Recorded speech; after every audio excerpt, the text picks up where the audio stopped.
नजर हो खरीदार नहीं हो। सम्मानित उपस्थिति बनगंज पश्चिम पाड़ा मरहुम मीर मोहम्मद आमीन उद्दीन व कबरबासीर स्मरणे प्रथम वार्षिकी इस्लामी सुन्नी महासम्मेलने सम्मानित श्रद्धेय बादन सभापति दिगर हजरत उलामाए केराम उपस्थित समबयसी आमार युवक भाईरा और मुरब्बी बाबारा माइकेर आवाज যতটুকু পর্যন্ত যাইতেছে প্রজেক্টরের মাধ্যমে অনেকেই দেখতেছেন শুনতেছেন পর্দার আড়ালের অবস্থানরত কমলা সরলা আমার মা ও বোনরা সকলের প্রতি আমি সর্বপ্রথম আমার অন্তরের অন্তঃস্থল থেকে মুবারকবাদ ও সালাম আসসালামু আলাইকুম ওয়া রাহমাতুল্লাহি ওয়া বারাকাতুহু।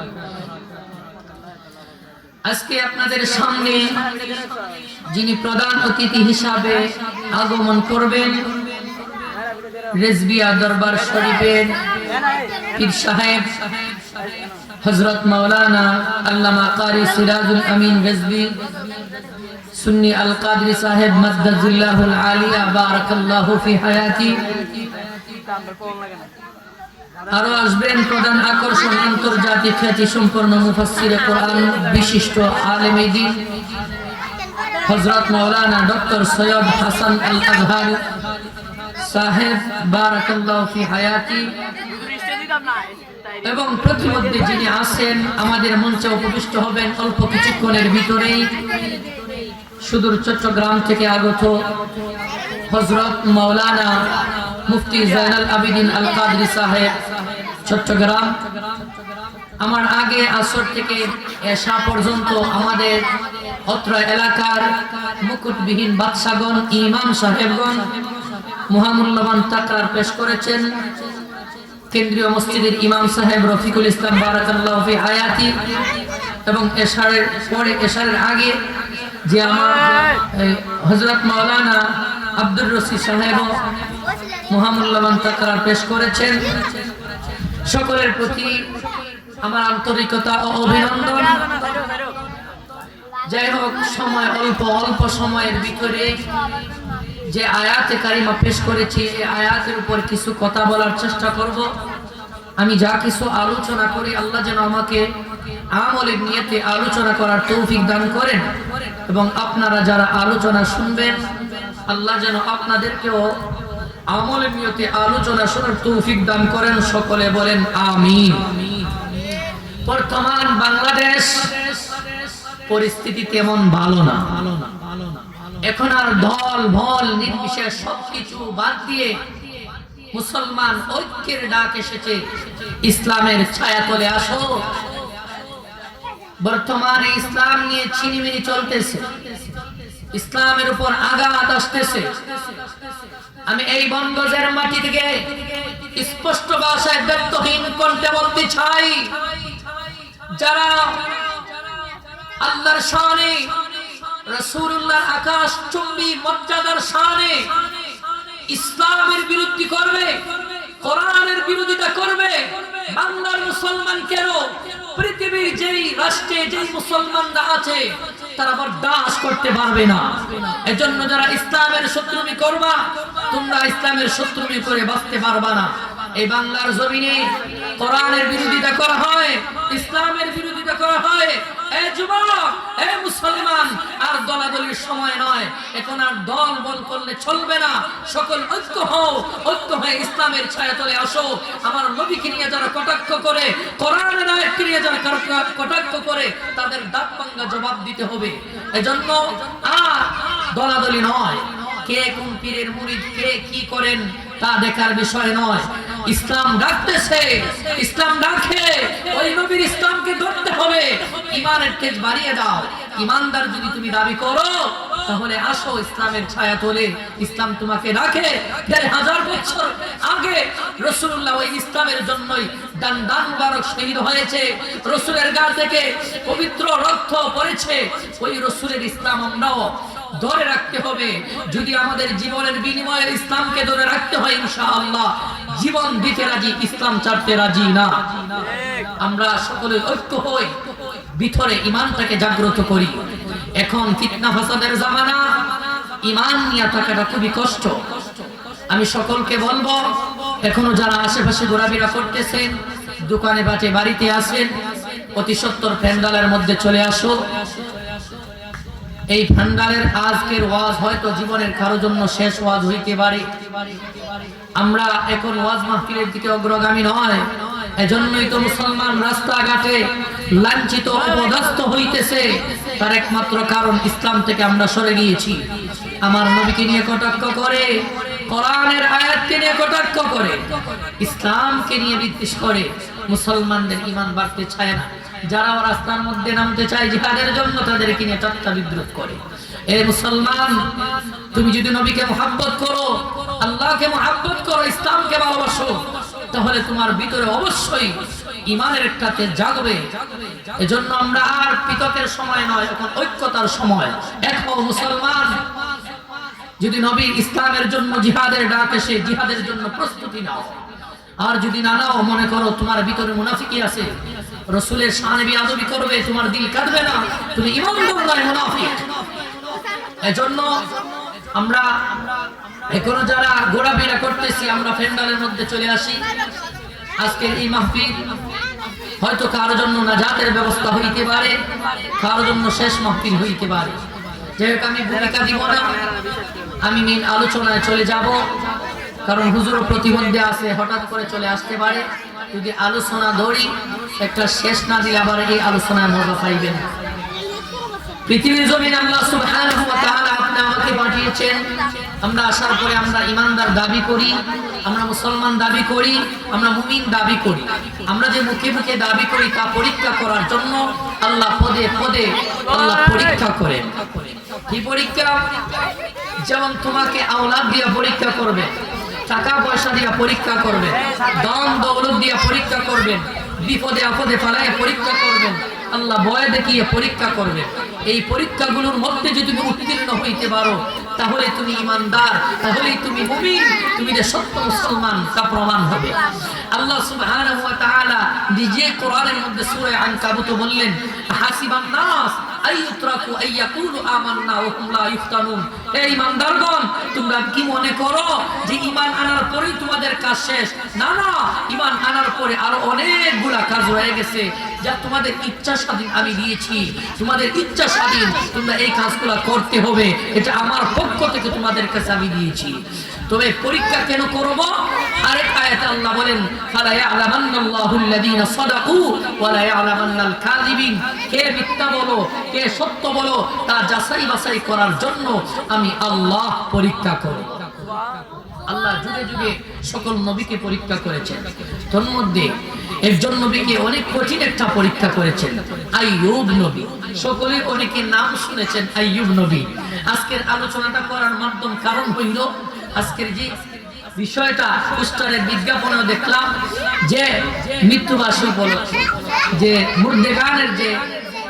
মুর্দেগানকে উপলক্ষে করিয়া এই ওয়াজ নসিহতটা হইতেছে।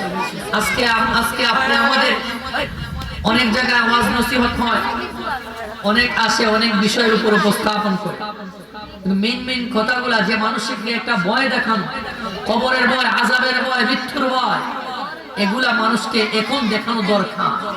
এখন মানুষের ঈমানটা দুর্বল হয়ে গেছে, মানুষের ঈমানটাকে সজাগ করানোর দরকার। তো আমরা কি পরীক্ষা দিব, কি নিয়ে আসছি, কি নিয়ে যাব, এগুলো একটু চিন্তা করতে হবে। আল্লাহ যুগে যুগে মানুষ পাঠিয়েছেন, যুগে যুগে নবী পাঠিয়েছেন, সবকে আল্লাহ পরীক্ষা করেছেন। কারণ কোনো কিছু পাইতে গেলে কোনো কিছু দিতে হয়, পরীক্ষা ছাড়া কোনো কিছু পাওয়া যায় না, অর্জন করা যায় না। যত নবী আসছেন, আল্লাহ নবীগণকেও পরীক্ষা করলেন। আমি যে মনোনীত করিয়া পাঠাইলাম, দেখি তোমরা আমার কি কাজ করো, আর বিপদের সম্মুখীন হইলে তাকে তোমরা সাথে রাখো। এজন্য আল্লাহ পরীক্ষা করলেন।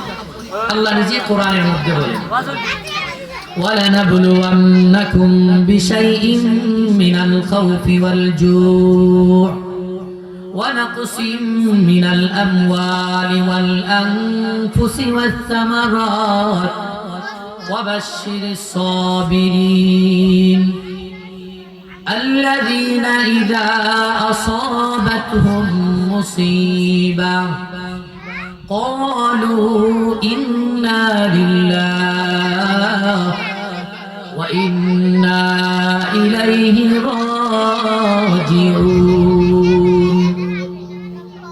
আল্লাহ বলেন আমি আল্লাহ ইমানদারদেরকে 5 ধরনের পরীক্ষা করব। 1 নম্বরের পরীক্ষা ওয়ালানাবলুওয়ান্নাকুম বিশাইইম মিনাল খাউফ। 1 নম্বরে আমি আল্লাহ মানুষকে ভয় দেখাইব। এর বন্ধুদের মুসলমান ও পর্দার আড়ালের মা গভীর মনোযোগ দিয়ে শোনো। কেন আসলা পৃথিবীর জমিনে, কি জন্য আসলা নিজেকে একটু চিন্তা করিয়া দেখো রে মা। বালিশের মধ্যে মাথাটা লাগাও। দুনিয়ার মধ্যে আসলা কিসের জন্য, কি করতেছো একবার চিন্তা করো, তাহলে তুমি মেইন পয়েন্ট গুলা পেয়ে যাইবা। আমার আল্লাহ কোরআনে ডাক দিয়ে বলে ওরে মুমিনের দল আমি আল্লাহ তোদেরকে পরীক্ষা করব। 1 নম্বরের পরীক্ষা ওয়ালানাবলুওয়ান্নাকুম বিশাইইম মিনাল খাউফ। আমি আল্লাহ তোদেরকে ভয় দেখায়া পরীক্ষা করব। কেমন ভয়, কেমন ভয়? ওই করোনা নামক আযাব দিয়েছি, তোদেরকে একটা ভয় দেখাইলাম। ওই ভয় দেখাইয়া বুঝাইতে চাইলাম দেখ আমি আল্লাহর আযাব কত বড়। আমি আল্লাহর আযাবে দাঁড়ে চড়বে, তাকে কেউ ছাড়বে না, ছাড়বে না। আমি আল্লাহ তোদেরকে এমন পরীক্ষা করব।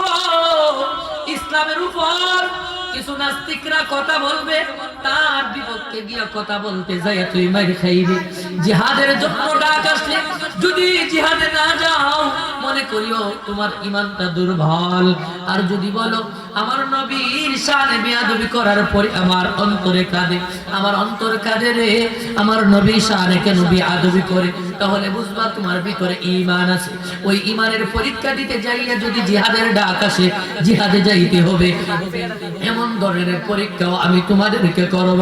শুধু তাই না, এরা মুমিনের দল আমি আল্লাহ তোদেরকে এমন কঠিন কঠিন পরীক্ষা করব, তোদেরকে বিছানায় ফালাইয়া দেব। তবুনি তুই আমার নাম লস, আমি আল্লাহর আল্লাহ আল্লাহ জিকির করছনি। যে ঈমানদার মুমিন তার সামনে যদি তুমি আল্লাহর নাম লও, যদি নবীর মুহাব্বতের নাম লও, তাহলে তার মন টিকতে চায় না। তারে মসজিদে ডাকে, তারে আল্লাহে ডাকে, তার মনটা বেকুল হয়ে যায়।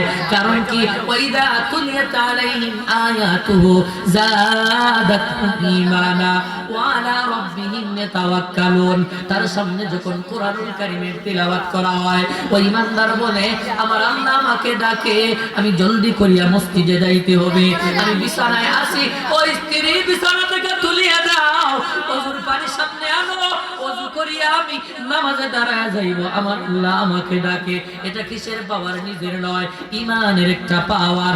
আল্লাহর কথা বলতে দেরি হয়, ঈমানদাররা আল্লাহর ডাকে সাড়া দিতে দেরি করে না। আল্লাহ এজন্যই প্রথমেই বললেন ওয়ালানাবলুওয়ান্নাকুম বিশাইইম মিনাল খাউফ। ওরে মুমিনের দল তোমরা নিজে নিজে মনে করো আমি ঈমানদার, আমি মুমিন, আমি নামাজ পড়ি। তুমি যে নামাজ পড়ো, কেমন নামাজ পড়ো, কিসের নামাজ পড়ো, আমি তোমাকে যাচাই বাছাই করব। আমার জান্নাত পাওয়াটা এত সহজ নয়, তবে আমল করলে জান্নাত পাওয়াটা সহজ।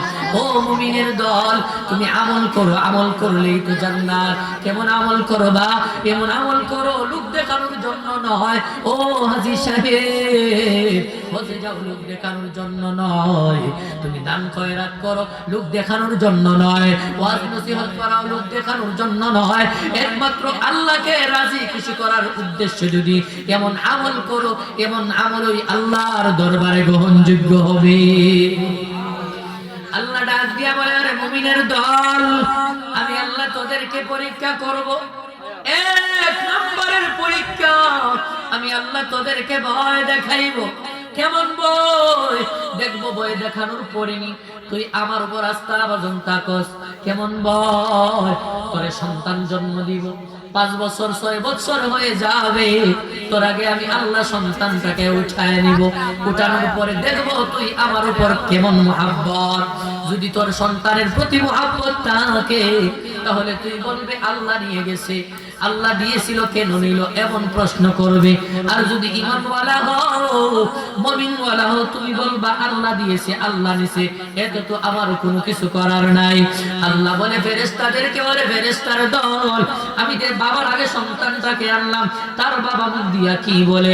ফেরেশতারা ডাক দিয়া বলে মাওলা, ওই বাবার ডাক দিয়া বলে আল্লাহ আমার সন্তান দিয়েছে, আল্লাহ নিয়েছে। আল্লাহ বলে, বলে ফেরেশতা জানিয়া রাখ, আমি আল্লাহ তার সন্তানকে আনিয়ে একটা পরীক্ষা করলাম, তবে জানিয়া রাখ সে পাস করেছে, পাস করেছে। কাল কিয়ামতের ময়দানে আমি আল্লাহর 8টা জান্নাত থেকে তার জন্য প্রবেশ করার ডাক আসবে। সুবহানাল্লাহ। এমন বজরাকার মুসলমান, একটু চিন্তা করো রে বাবা, তুমি কোথায় আছো, কোথায় ছিলা, কোথায় যাইবা? এর মুমিন একবার বালিশের মধ্যে মাথা লাগায় চিন্তা কর, তুমি জীবনে কি করেছো, কি করতেছো, কি করা উচিত ছিল তোমার। এ যুবক, জীবনের লাইফে কত সময়গুলা কাটায় দিলাম, ওই সময়ের হিসাব আল্লাহর দরবারে দিতে হবে, দিতে হবে, আল্লাহর দরবারে দিতে হবে। সময়গুলা কেমন ভাবে তুমি কাটাইলা আমার বাজানরা ভাইরা? আল্লাহ বললেন মুমিন, তুমি তো ঈমানদার, তুমি দাবি করো আল্লাহ আমি ঈমানদার মুমিন, তাহলে তোমার একটু পরীক্ষা কইরা দেখি তুমি কেমন ঈমানওয়ালা, কেমন ঈমানওয়ালা। আল্লাহর পয়গম্বর আইয়ুবকে আল্লাহ পরীক্ষা করলেন। কাকে পরীক্ষা? আইয়ুব আলা নবীকে আল্লাহ পরীক্ষা করলেন। আইয়ুব নবীর এত ধন সম্পদ ছিল, ওনার স্ত্রী ছিল, সন্তানাদি ছিল, ওনার আলী আওলাদ ধন সম্পদের কোনো অভাব ছিল না। এত সম্পত্তি দিলেন। ওই আইয়ুব নবী নামাজে দাঁড়াইয়া সিজদায় পড়িয়া আল্লাহর দরবারে কাঁদে, শুকরিয়া আদায় করলো। ওই শুকরিয়ার প্রতি সন্তুষ্ট হইয়া আল্লাহর ফেরেশতারা আল্লাহর দরবারে মাগফিরাত কামনা করলো, রহমতের দোয়া করলো। এইদিকে মিস্টার ইবলিসের শরীর জ্বলা শুরু হয়ে গেল। আল্লাহর পয়গম্বর আইয়ুবের দোয়ায় খুশি হইয়া ফেরেশতারা রহমতের দোয়া করে, আমি ইবলিস তো বরদাস্ত করতে পারবো না। জলদি করে আসমানের মধ্যে চলে গেল। হে প্রভু, ওই আইয়ুবের সমস্ত গোষ্ঠীকে আমি দুঃখায় ফেলেছি, কিন্তু আইয়ুবকে তো ফেলতে পারি না, তুমি আইয়ুবের উপর আমার ক্ষমতা দিয়ে দাও। আল্লাহ বলে না, এখন দেওয়া যাবে না। তাহলে আল্লাহ আইয়ুবকে যে ধন সম্পদ দিয়েছো, ওই ধন সম্পদের উপর আমার ক্ষমতা দিয়ে দাও, আমি তার ধন সম্পদকে ধ্বংস করে দিব। আল্লাহ বলেন তাহলে ঠিক আছে, যাও, তোমার ক্ষমতা দিলাম। কয় আল্লাহ কেন? আমি চাইছি জানেননি, তারে তুমি এত নাজ নিয়ামত দিয়েছো, এই নাজ নিয়ামত পাইয়ে সে তোমার শুকরিয়া আদায় করেছে। আর আমার মনে হয় যদি নাজ নিয়ামত তুমি চিনায় নাও, আর মনে হয় তোমারে ডাকবে না। আল্লাহ বলে তাহলে পরীক্ষা কইরা দেখি আইয়ুব কি সম্পদকে ভালোবাসে নাকি আমি আল্লাহকে ভালোবাসে। এজন্য আল্লাহ শয়তানকে তার উপর ক্ষমতা দিয়ে দিলেন। শয়তান আসমান থেকে চলে আসলো জমিনে, তার সহপাঠীদেরকে নিয়ে বলল, এই শোনো তোমরা মনোযোগ দিয়া, কার কি ক্ষমতা আছে আমি তো আল্লাহর কাছ থেকে চাই আনছি, আইয়ুব আলা নবীকে পথভ্রষ্ট করব। নাউযুবিল্লাহ। আইয়ুব নবীকে আল্লাহ থেকে গাফিল করব, আল্লাহর সাথে যে সম্পর্ক আছে বিচ্ছিন্ন করব, তার কি ক্ষমতা আছে উপস্থাপনা করো। এক ইবলিস দাঁড়ায় বলল, আমার এমন একটি ক্ষমতা আছে, এই ক্ষমতার যদি আমি তার উপর প্রয়োগ করি তাহলে সে আল্লাহ থেকে বিচ্ছিন্ন হয়ে যাবে। কয় কি ক্ষমতা? কয় আমি যদি নাক দিয়া শ্বাস ছাড়ি তাহলে আগুন জ্বলিয়া যায়, এই আগুনের কারণে সমস্ত পশু পাখিগুলা জ্বলিয়া ছারখার হয়ে যায়। কয় তাহলে যাও, আইয়ুবের যতগুলা উট আছে সমস্ত উটগুলাকে তুমি ধ্বংস করে দিয়ে দাও। আইয়ুব আলা নবীর উটের পালের মধ্যে চলে গেল, গিয়া একটা শ্বাস টানলো, সমস্ত উট জ্বলিয়া ছারখার হয়ে গেল। সমস্ত উট যখন জ্বলার পরে আর কেউ নাই, রাখালও মারা গিয়েছে। শয়তান রাখালের বেশ ধইরা আইয়ুব নবীর কাছে আসিয়া সালাম দিল। আইয়ুব নবী নামাজে সালামের উত্তর দিতে পারে নাই। আইয়ুব নবী সালাম ফিরাইয়া দেখে তার রাখাল তার সামনে খাড়া। আসলে এটা রাখাল নয়, এটা কিন্তু রাখালের সুরত ধরিয়া আসছে। আইয়ুব নবীকে ডাক দিয়ে বলে, ও আল্লাহর পয়গম্বর আইয়ুব, আপনি জানেননি বড় একটা বিপদ এসেছে। কি বিপদ? এমন বিপদ, আপনার যে উটগুলা মাঠের মধ্যে বিচরণ করেছে, ওই উটগুলাকে আল্লাহর পক্ষ থেকে অগ্নি দিয়ে আল্লাহ জ্বালায় ফেলেছে। আইয়ুব নবী একটা মুস্কি হাসি দিল, ডাক দিয়া কয়, রাখাল, আল্লাহ আমাকে উটের মালিক বানাইছে, আল্লাহ তো উট দিয়েছে, আল্লাহ জ্বালাইছে, এতে তো অসন্তুষ্টির খুশি না। আলহামদুলিল্লাহ। আওয়াজ দিয়া বলবেন না আল্লাহু আকবার। আইয়ুব নবী ভরসা করছে কার উপর? আমরা করব কার উপর? আওয়াজ দিয়া বলো কার উপর?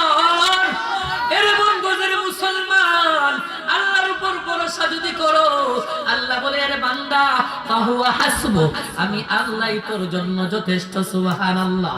আইয়ুব নবীকে এই কথা যখন বলল, আইয়ুব নবী কয় এই উটের মালিক তো আমি নয়, ওই উটের মালিক আমার আল্লাহ।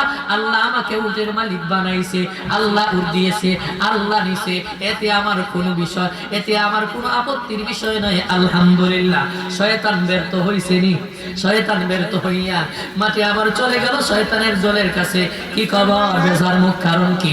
কয় আইয়ুব নবীকে তো আমি হারাইতে পারি নাই। আইয়ুব নবী এই বিপদের কথা শোনার পরে আলহামদুলিল্লাহ বলেছে। কয় তাহলে কি করা যায়? তখন কয় আর কার কি ক্ষমতা আছে? কয় আমার এমন ক্ষমতা আছে, আমার কাছে এমন শক্তি আছে যে আমি যদি ইচ্ছা করি সমস্ত প্রাণীকুলের সমস্ত প্রাণীকে মারতে পারি। আমার ইচ্ছা স্বাধীন একটা শক্তি আমাকে আল্লাহ দিছে। কয় তাহলে তুমি যাও, তার গাভী এবং ছাগল আরো যতগুলা মাঠের মধ্যে বিচরণ করতেছে এগুলাকেও তুমি ধ্বংস করিয়া দাও। এগুলাকে ধ্বংস করার জন্য আরেকবার শয়তান চলে গেল, যে এইগুলাকেও জ্বালায় সারকার করে দিল। আবার আইয়ুব নবীর কাছে আসলো। এমন সময় আইয়ুব নবী নামাজে দাঁড়ায় রইলেন। নামাজে সালাম ফিরানোর পরে আইয়ুব নবীকে রাখাল বলল যে ও বাদশা মহোদয়, ও হুজুর, আপনার বকরি এবং ছাগল আল্লাহর পক্ষ থেকে অগ্নিশিখা আসিয়া জ্বালায় সারকার করিয়া দিয়েছে। আইয়ুব নবী একথা শোনার পরে একটা মুস্কি হাসি দিয়ে আলহামদুলিল্লাহ বললেন। সুবহানাল্লাহ। আর আপনি আমার যদি খেতের একটা পানি চাইরা দেখো সার খালি মাই যাইছি, কে আর অত বড় সমাজ যে আমার খেতের খেটা সারের পানি ছাড়ছে লাগিল কথা। আরে সামান্য একটা জিনিস নিয়ে দ্বন্দ্ব, সামান্য একটা জিনিস নিয়ে কি আর এত বড় বড় পরীক্ষা। দেখেন কেমন পরীক্ষা, ধৈর্যের কোনো শেষ নাই। ভাই আলোচনাটাই হলো ধৈর্যের। আল্লাহ ঈমানের পরীক্ষা নেবেন। আজকে আপনি আমার ঈমানের মতো দুর্বল, টাকার বিনিময়ে আমরা ঈমান বিক্রি করিয়া দেয়।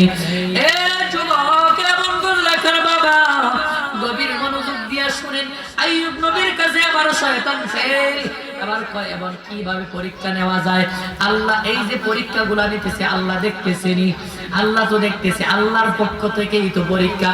আল্লাহ দেখতে চায় আমার পয়গম্বর আমাকে ভালোবাসে নাকি সহায় সম্পত্তিকে ভালোবাসে। এজন্য রে ভাই আল্লাহ অনেক সময় বিপদে আপদে মানুষে পালায়। আল্লাহ সম্পদ দিয়া মানুষকে পরীক্ষা করে দেখে বিরাট সম্পদের অধিকারী হইয়া তুমি মানুষকে মানুষ মনে করো নাকি মানুষকে তুমি তুচ্ছ মনে করো। এজন্য আল্লাহ বিপদ আপদ সর্বদা মানুষকে দিয়া পরীক্ষা করে। যদি পরীক্ষায় পাস করতে পারো তাহলেই তো মুমিনের খাতায় নাম লিখিয়া লয়। ওই আইয়ুব নবীর কাছে ব্যর্থ হইয়া শয়তান আবার আল্লাহর দরবারে চলে গেল। আল্লাহ আমি আর পারবো না, সহায় সম্পত্তি সব কিছু নিয়ে নিলাম। আইয়ুব কিন্তু সবের উপর সন্তুষ্ট। তুমি দিয়েছো এজন্য তোমার উপর আস্থা আভাজন রেখেছে, তোমার উপর ভরসা রেখেছে। আল্লাহ কয় এখন কি চাও? কয় এখন আমি তার উপর ক্ষমতা চাই, আইয়ুব নবীর উপর ক্ষমতা চাই। কয় যাও তোমাকে দিয়ে দিলাম। আইয়ুব নবীর উপর ক্ষমতা লইয়া শয়তান যখন চলে আসলো আইয়ুব নবীর উপর ক্ষমতা নেবে, আইয়ুব নবীকে কষ্টের মধ্যে ফালায় দিবে। আইয়ুব নবী নামাজে দাঁড়ায় গেল। শয়তান আইয়ুব নবীর কাছে আসিয়া যখন সিজদা থেকে আইয়ুব নবী মাথা উঠাইলেন, উঠানোর পরে শয়তান একটা গরম শ্বাস নিক্ষেপ করলো আইয়ুব নবীর নাক বরাবর। যখন গরম শ্বাসটা ভিতরে গেল, যাওয়ার পরে আইয়ুব নবীর শরীরের ভিতরে একটা দুর্গন্ধ সৃষ্টি হয়ে গেল, জ্বালা পোড়া সৃষ্টি হয়ে গেল। এবার মসজিদ থেকে বাইর হইলেন আত্মীয় স্বজন পাড়া প্রতিবেশী। আইয়ুব নবীর শরীর থেকে যখন গন্ধ পাইলেন, দুর্গন্ধ, কিসের দুর্গন্ধ কেউ তো আর বুঝতে পারে না। আইয়ুব নবী বুঝে ফেলেছে এটা আল্লাহর পক্ষ থেকে মহাবিপদ, কিন্তু হতাশ করার কোনো কিছু নাই। আল্লাহ তো আমার জীবন দিছে, আল্লাহ মরণ দিবে, আল্লাহ সুন্দর সুঠাম দেহ দিয়েছে, আল্লাহর ইচ্ছা হয়েছে দুর্গন্ধ যুক্ত করেছে। আলহামদুলিল্লাহ সবুর ধরেছে। এজন্য আল্লাহ বললেন ওয়াবাশশিরিস সাবিরিন, ও নবীজি আপনি ধৈর্যশীলদেরকে সুসংবাদ দাও। ওমাইয়া তাওয়াক্কাল আলাল্লাহ, ওমাইয়া তাওয়াক্কাল আলাল্লাহ, যারা আমি আল্লাহর উপর ভরসা করবে ফাহুয়া হাসবু, আমি আল্লাহই তাদের জন্য যথেষ্ট। এরে মুমিনের দল, ওই আইয়ুব নবী তার ভিতরে যখন দুর্গন্ধ সৃষ্টি হয়ে গেল, আইয়ুব নবী কথা বলতে গেলেও দুর্গন্ধ বাহির হয়। পাড়ার লোক প্রতিবেশী তাকে আর বাড়িতে থাকতে দেয় না। এমন দুর্গন্ধওয়ালা লোককে দেওয়া যাবে না, বাহির করিয়া দাও। আইয়ুব নবীকে তাড়ায় দিল। আইয়ুব নবী গাছের কিনারায় গেল। যাওয়ার পরে আইয়ুব নবীর শরীরে পোকা ধরা শুরু হয়ে যায়। আইয়ুব নবীর শরীরের মধ্যে রোগ সৃষ্টি হয়ে যায়। কেমন পরীক্ষা আল্লাহ নিছে, আপনি আমার কেমন পরীক্ষা রে ভাই। আইয়ুব নবী হওয়ার পরেও তো পরীক্ষা। আপনি আমি তো সাধারণ মানুষ, কয়বার আল্লাহরে ডাকি, আর আইয়ুব নবী তো সর্বদা আল্লাহকে ডেকেছে, আল্লাহ থেকে কোনোদিন গাফেল হয় নাই। আপনি আমি সম্পদের পিছনে ছুটি, আপনি আমি যখন টাকার পিছনে পাই, আমরা আল্লাহকে বলতে আমরা দেরি করি না। আইয়ুব নবী এত বিরাট অট্টালিকার মালিক হওয়ার পরেও আল্লাহকে বলতে চায় না। আইয়ুব নবী আল্লাহ রূপ দিল, রূপ দেওয়ার পরেও আইয়ুব নবী আল্লাহর জিকির ছাড়ে না। আল্লাহ শয়তানকে বলে দিলেন, আরে শয়তান, আমি তোরে ক্ষমতা দিলাম, তবে আইয়ুবের দুইটা জায়গা ছাড়া অন্য সব জায়গায় তোরে ক্ষমতা দিয়ে দিলাম। সমস্ত শরীরে তোর ক্ষমতা দিলাম, কিন্তু তার জবান এবং কলবের মধ্যে তোর ক্ষমতাটা দিব না। কারণ আমার আইয়ুব দেখবো আমি আল্লাহকে মুহাব্বত করে কিনা তোকে মুহাব্বত করে।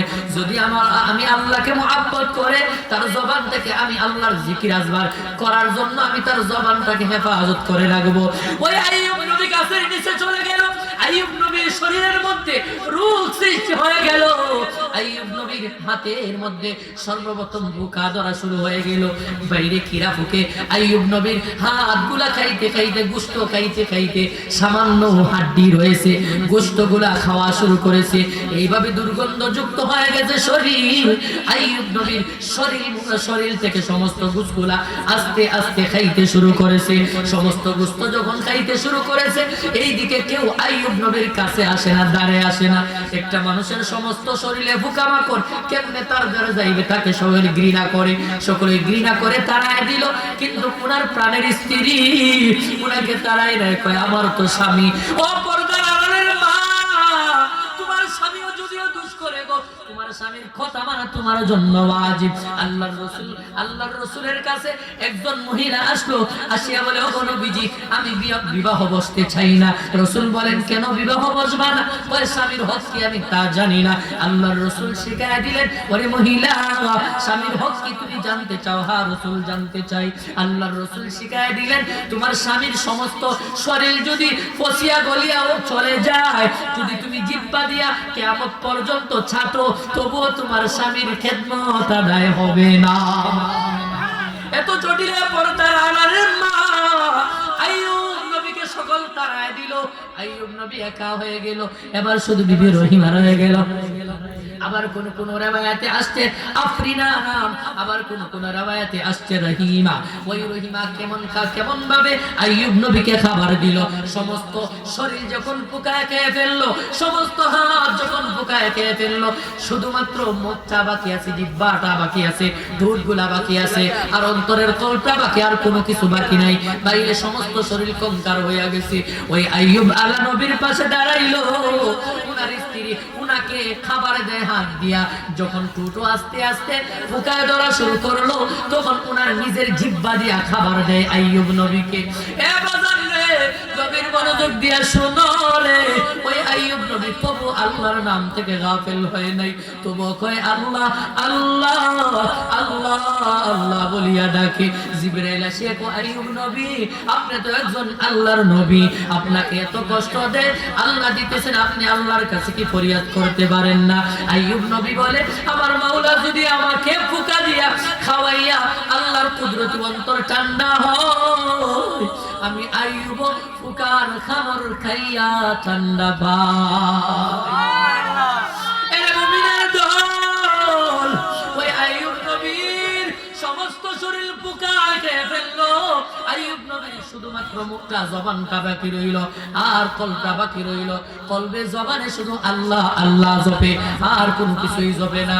জিবরাইল জিজ্ঞাসা করার পরে উত্তর দিয়ে দিল, পরীক্ষা নিতেছেন কে?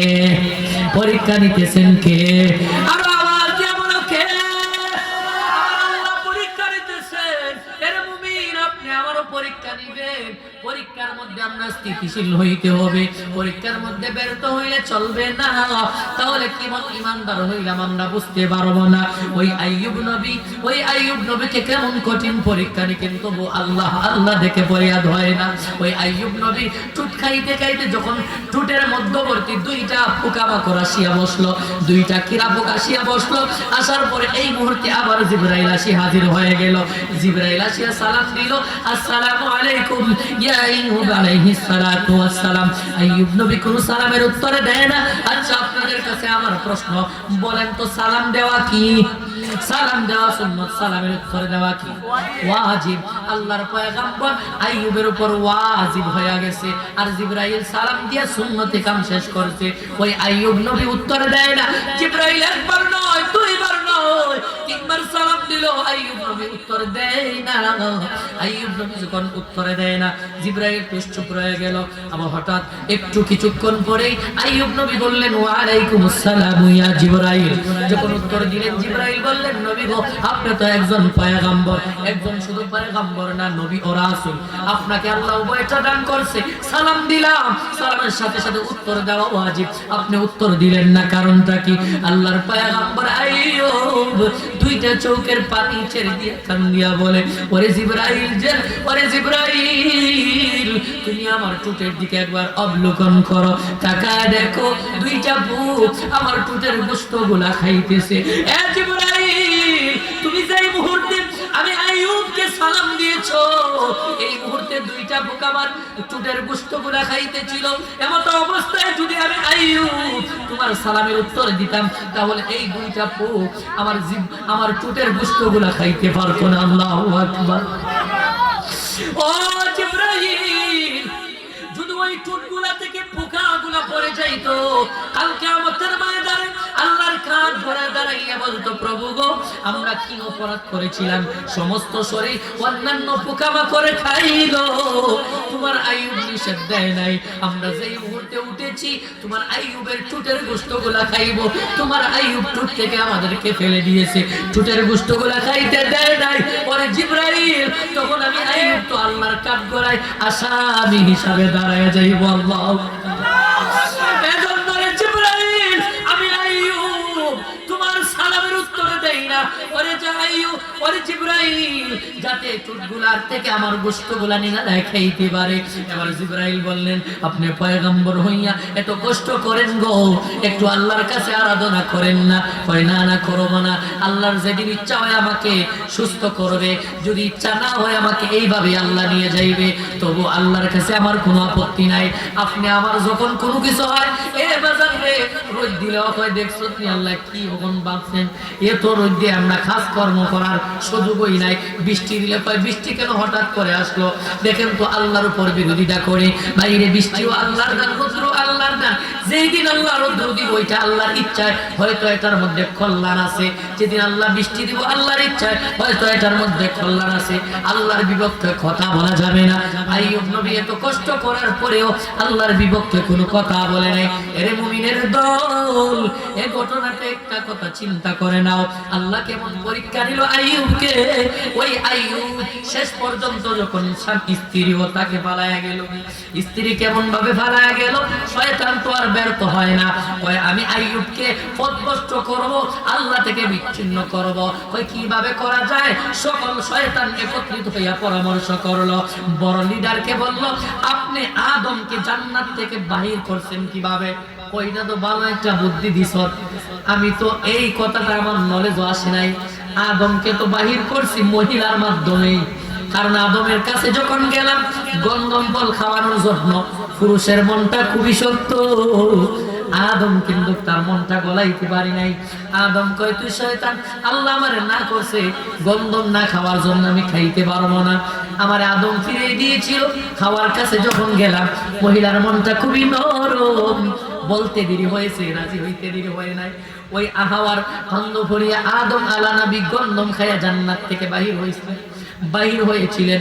এবার কয়, যদি এমনই হয়, রহিমা তো আইয়ুবের কাছে যায় খাবার প্রদান করার জন্য। ওই রহিমার মাধ্যমে আইয়ুবের মধ্যে একটা ফেস লাগায় দাও। দেখছেন নি কেমন ফেস লাগাইতেছে যে আল্লাহর কাছ থেকে বিচ্ছিন্ন করার জন্য আইয়ুব নবীকে। আল্লাহ বলে আমি সিলেক্ট হইয়া পাঠাইলাম নবী, আর তুই কোস আমার সাথে সম্পর্ক বিচ্ছেদ করবে।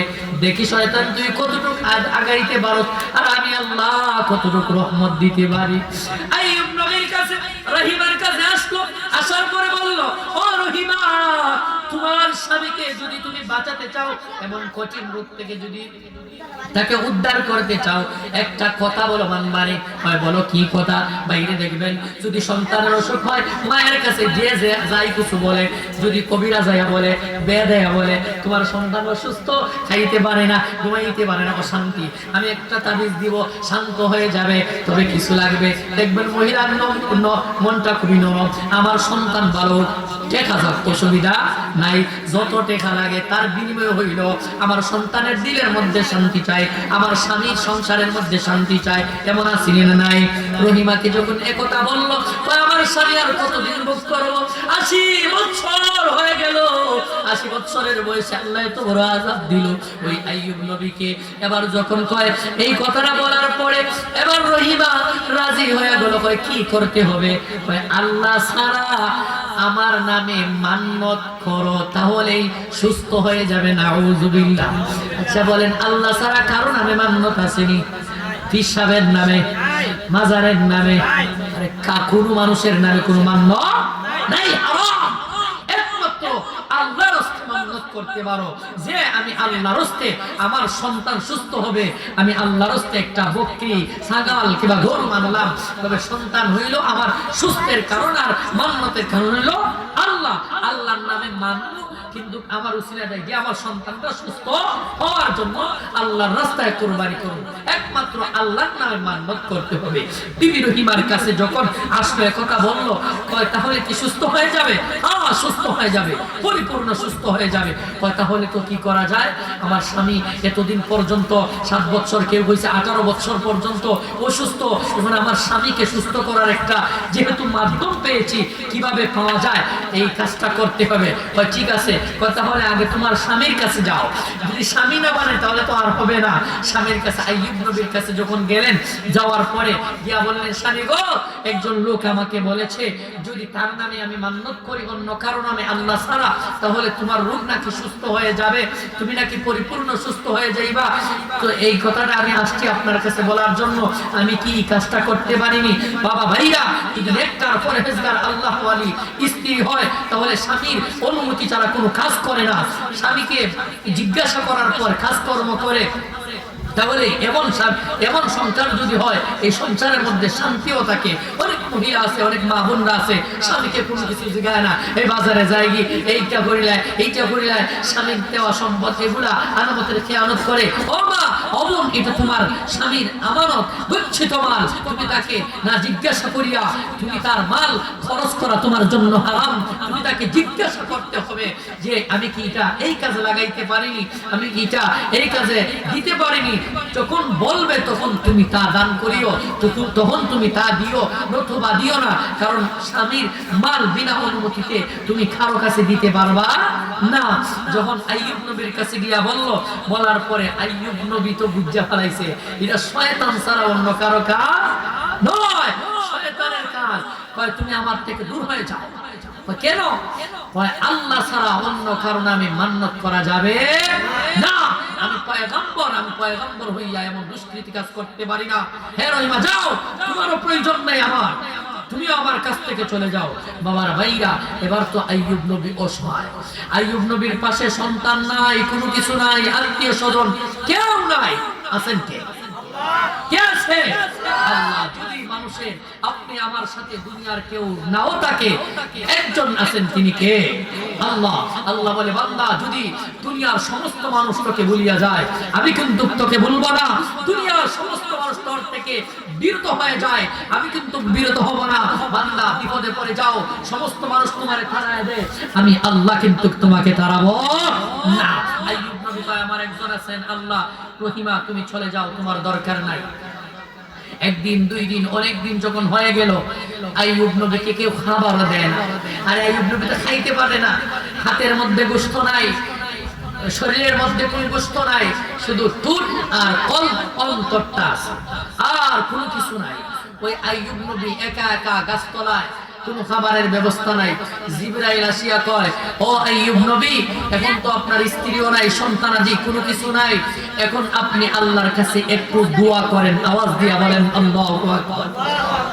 আইয়ুব নবী আল্লাহর কাছে আবার দোয়া করতেছে। ও আইয়ুব ইন্নাদা রাব্বাহু আন্নী মাসসানিয়াদ দুর ওয়া আনতা আরহামুর রাহিমিন।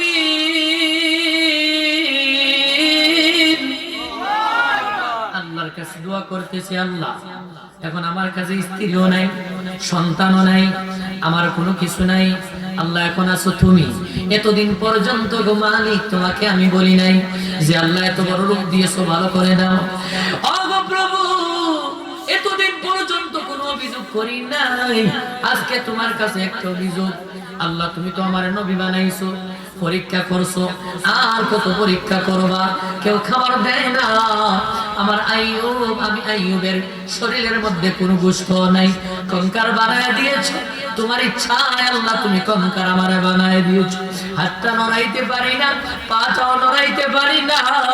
আল্লাহ শুধু কলবার দুইটা ঠোঁট আছে আর জিহ্বাটা আছে। আল্লাহ ডাকার জন্য এই অঙ্গগুলো রেখে দিয়েছো। ও প্রভু, তবু আমি অভিযোগ করি নাই। আজকে তোমার দরবারে আমার একটাই অভিযোগ, বলো তুমি আমার সুস্থ করবা না? আর যদি বলো না রে আইয়ুব, তোরে আমি আর কোনোদিন সুস্থ করব না, তবু আলহামদুলিল্লাহ। তবু আল্লাহ থেকে পিছপা হয় না। আইয়ুব নবী আল্লাহর কাছে আরাধনা করলো। আল্লাহ জিবরাইলকে ডাক দিয়া কয়, রে জিবরাইল, বহুত পরীক্ষা নিয়েছি, আর আমি পরীক্ষা করব না। যা যা আমার আইয়ুবকে গিয়া বল তার ডান পা দিয়ে জমিনে জন্য একটা আঘাত করে। জিবরাইল আসিয়া বললেন, আল্লাহ আমাকে শিখায় দিল আপনার ডান পা দিয়ে জমিনের মধ্যে আঘাত করেন। এবং গোজরাকার মুসলমান, আইয়ুব নবীর শরীরে কোনো গোশত নাই। আইয়ুব নবীকে জিবরাইল যখন এই কথাটা বলল, আইয়ুব নবী বলে, ওরে জিবরাইল, আমার পাটা উঠাইতে পারি না, হাত গুলো নাড়াইতে পারি না। তুমি যে বললা আমি পা দিয়ে আঘাত করব জমিনে, আমি আইয়ুব ওই পাটার তো বসতে পারবো না। কেমন ভাবে আঘাত করব, কেমন ভাবে আঘাত করব? এ বন্ধুরা মুসলমান, দেখো কেমন পরীক্ষা আল্লাহ দিল আইয়ুবকে। তবু আইয়ুব নবী আল্লাহ থেকে গাফিল হয় নাই। আর আপনি আমি সামান্য পরীক্ষায় পড়ার পরে আমরা গাফিল হয়ে যাই। সামান্য অসুখ হওয়ার পরে বলে শরীর অসুস্থ, ওযু করব কেমনে, নামাজ যাইব কেমনে? এ বন্ধুরা মুসলমান, আইয়ুব নবী এত কঠিন রোগের মধ্যে আক্রান্ত হওয়ার পরেও নামাজের কথা বলে নাই, আল্লাহর কথা বলে নাই, আল্লাহর কথা থেকে গাফিল হয়ে নাই। আইয়ুব নবীকে জিবরাইল বলে, ওগো নবী, আপনি জমিনের মধ্যে আঘাত করেন, আল্লাহ আপনাকে সুস্থ করে দিবেন। আইয়ুব নবী, ও জিবরাইল, তুমি তো আমাকে বলতেছো আমি তো শক্তি পাই না, আমার শরীরে তো গোশত নাই, রক্ত নাই। গোশত রক্ত থাকলেই তো আমি শক্তি পাইব, কেমনে পাটা উঠাইবো আমি পারতেছি না। আইয়ুব নবী কয়, তবু আমার আল্লাহ তো আমারে হুকুম করেছে। সুবহানাল্লাহ, আমার আল্লাহ তো আমাকে হুকুম করেছে। যেহেতু আল্লাহ হুকুম করেছেন, আমি পারি বা না পারি চেষ্টা করতে হবে। আইয়ুব নবী এবার পাটা উঠাইয়া জমিনের মধ্যে যখন নিক্ষেপ করলেন, নিক্ষেপ করতে দেরি হয়েছে, আল্লাহর কুদরতি ভাবে একটা ঝর্ণার নহর বাহির হইতে দেরি হয় নাই। ওই ঝর্ণার মধ্যে আইয়ুব নবী গোসল দিলেন। সমস্ত কীড়া সবগুলা দর্শক সবগুলা জর্জরে পড়ে গেল। সামনে একটু আগাইলেন, 40 হাত দূরে যাওয়ার পরে আরেকটা কুয়া পাইলেন। পাওয়ার পরে সেখানে গোসল দিলেন, আবার সুন্দর হয়ে গেল, উজ্জ্বল চেহারা, সুঠাম দেহের অধিকারী হয়ে গেলেন। এবার আইয়ুব নবী আল্লাহর ইবাদত বন্দেগীর জন্য পাহাড়ের চূড়ায় উঠে গেল। এবার এই দিকে রহিমায় চিন্তায় পড়ে গেল, আমার স্বামী, যদিও আমার স্বামী গালি দিছে, বকা দিছে, আমার তো স্বামী অনেকদিন হয়ে গেল যাই না, দেখি স্বামীটায় কি খাবার খাইয়া বাঁচিয়া আছে, কেমন ভাবে আছে গিয়া দেখি। এবার আইয়ুব নবীকে দেখার জন্য রহিমা চলে আসলো। আসার পরে দেখে গাছের তলায় কোনো লোক নাই। কই, ওই লোকটাকে দেখলাম এখানে, রেখেই তো গিয়েছিলাম, লোকটা গেল কই? হঠাৎ করে পাহাড়ের চূড়ার দিকে তাকাইয়া দেখে একটা সুগন্ধের অধিকারী, অতি সুন্দর একজন লোক সেখানে বসা। ডাক দিয়ে কয়, ভাই আপনি কি দেখেছেন এখানে একজন বৃদ্ধ লোক, তার সমস্ত শরীরের মধ্যে পোকামাকড় ছিল, ওই লোকটাকে আপনি দেখেছেননি? আচ্ছা বলেন তো, যাকে প্রশ্ন করেছেন উনি কে? উনি তো আইয়ুব নবী। সুস্থ করেছেন কে? আল্লাহ। কার উপর ভরসা রেখেছে? যে আপনি আমি যদি আল্লাহর উপর ভরসা রাখি, বিপদ আপদ থেকে আল্লাহ মুক্ত করবনি। আর যদি আল্লাহর উপর ভরসা না করি, মানুষ করতে পারবে? কেউ করতে পারবে না। এ বাজার, এবার আইয়ুব নবীর দিকে তাকায় যখন কথা বললো, আইয়ুব নবী রহিমাকে তো চিনতে পারছেন, কিন্তু রহিমা তো আইয়ুব নবীকে চিনতে পারে নাই। কারণ বৃদ্ধ লোক দেখে গিয়েছিল, ফুকামা করে শরীর খেয়ালাইছে, আর এখন ভালো হয়ে গেছে, কেমনে চিনবে? আইয়ুব নবী ডাক দিয়া কয়, তুমি তার কি হও? বা আমি তার স্ত্রী হই। একটা কথার কারণে উনি রেগে আমাকে বিদায় করে দিয়েছিলেন, আমি চলে গিয়েছিলাম, কিন্তু মন মানে না, আমার স্বামী তো উনি অসুস্থ মানুষ, কে ওনারে খাবার তুলে দিব? আমি আমার জিহ্বা দিয়ে ওনারে খাবার খাওয়াইছি, এখন 2-3 দিন হয়ে গেল, মানে খুব কষ্ট। যদিও আমাকে কষ্ট দেয়, আমার তো স্বামী অসুস্থ মানুষ, এজন্য দেখার জন্য আসলাম কি হালতে, কি অবস্থায় আছে। আইয়ুব নবী বলেন, দেখো আমারে তুমি চিনতে পারোনি, আপনাকে ডাক দিয়ে বলে, রহিমা রে, আমি আল্লাহর উপর ধৈর্য ধারণ করেছি, তুমি বলেছিলা আল্লাহ ছাড়া অন্য কারো জন্য মান্নত করার জন্য। আমি আইয়ুবের কথাটা আমি মানি নাই, আমি ভরসা করেছি আল্লাহর উপর ভরসা করার পরে তুমি আমাকে ছেড়ে চলে গিয়েছো। ভাবলাম দুনিয়ার যদিও কেউ না থাকে, একজন আমার আছেন, ওই আল্লাহর কাছে আমি যখন আরাধনা করেছি, আরাধনা করতে দেরি হয়েছে, আল্লাহ আমাকে সুস্থ করতে দেরি করেন নাই। সুবহানাল্লাহ। এজন্য আমার আল্লাহ কোরআনে ডাক দিয়ে বলেন, ওয়ালানাবলুওয়ান্নাকুম বিশাইইন মিনাল খাউফ, আমি আল্লাহ মধ্যে মধ্যে মানুষকে ভয় দেখাইবো, ভয় দেখানোর পরে দেখবো সে আমার উপর কতটুকু আস্থাভাজন আছে। 2 নম্বরের পরীক্ষা, ওয়ালানাবলুওয়ান্নাকুম বিশাইইন মিনাল খাউফ ওয়াল জু', আল্লাহ বলে 2 নম্বরে ক্ষুধার্ত অবস্থায় রাখবো। ওরে মুমিনের দল, আমি আল্লাহ তোদেরকে মধ্যে মধ্যে অনাহারে রাখবো, অনাহারে রাখিয়ে দেখবো তুই আমার উপর কতটুকু আস্থাভাজন আছস। আপনি আমার ঘরে যখন এক ভক্ত খানি না থাকবে, সান্দি গরম হয়ে যায়, খানি আছে তরকারির মধ্যে লবণ না হইলে ওই সান্দি গরম হয়ে যায়, 1 কিলো কিন্তু মাটিত পড়ে না। এই স্বামী, এই স্ত্রী, তুমি স্ত্রীর আনছো মুহাব্বত করবা, মুহাব্বতের পাত্র। আল্লাহর রাসূলের একটি হাদিস, আম্মা জান আয়েশা সিদ্দিকা রাদিয়াল্লাহু আনহা মুস্কি হাসি মারলেন, অন্যান্য স্ত্রীকে নিয়ে নবী বসলেন খানার মধ্যে। আম্মা জান আয়েশা কিন্তু হুমায়রাও ডাকতেন, অতি সুন্দর ছিলেন, ইয়াং বয়সের ছিলেন, অতি অল্প কুমারী ছিলেন। আম্মা জান আয়েশা যখন মুস্কি হাসি দিলেন, আল্লাহর নবী ডাক দিয়ে কো, আয়েশা তুমি হাসি দিলা কেন, কারণটা কি? আল্লাহর রাসূল সাল্লাল্লাহু আলাইহি ওয়াসাল্লামকে আম্মা জান আয়েশা বলেন, ওগো নবীজি, আপনার যে ভালোবাসা আমাদের প্রতি, এগুলা দেখি আমি হাসতেছি। কারণ হইল, আমরা যদি কোনো কাজের মধ্যে অসুবিধায় পড়ে যাই, আপনি নিজ হাতে আমাদের কাজ করিয়া দেন। সুবহানাল্লাহ। আর আপনি আমার ফিলিটো দইতে মন চায় না, ফিলিটো বলে বিটে দইত, আপনি আমি খানা খাইয়া যাই, ফিলিট গুলাও দইতে মন চায় না। রাসূলের সুন্নাত, যখন তোমার স্ত্রী কাজ করবে, তুমি তার স্ত্রীর কাজে হেল্প করিও, তার মধ্যে এটার মধ্যে একটা মুহাব্বত থাকবে। এমন বউ বিয়া করে আনার পরে বউর এখানে খাজুই করায় এটার বান্দি বানায় তো রাখছে, আর রাস্তা দিয়ে যখন শুরু গাওয়ার বাইকে লেডিস মার্কেট রাখো সামনে গরম, এত সুন্দর রুহুর ঘুরে আইলো কইতেগা। আমি বলি রে যুবক, ও বাবা, তুমি দেখো আমার নবী 1000 বছর আগে কি বলে গিয়েছেন।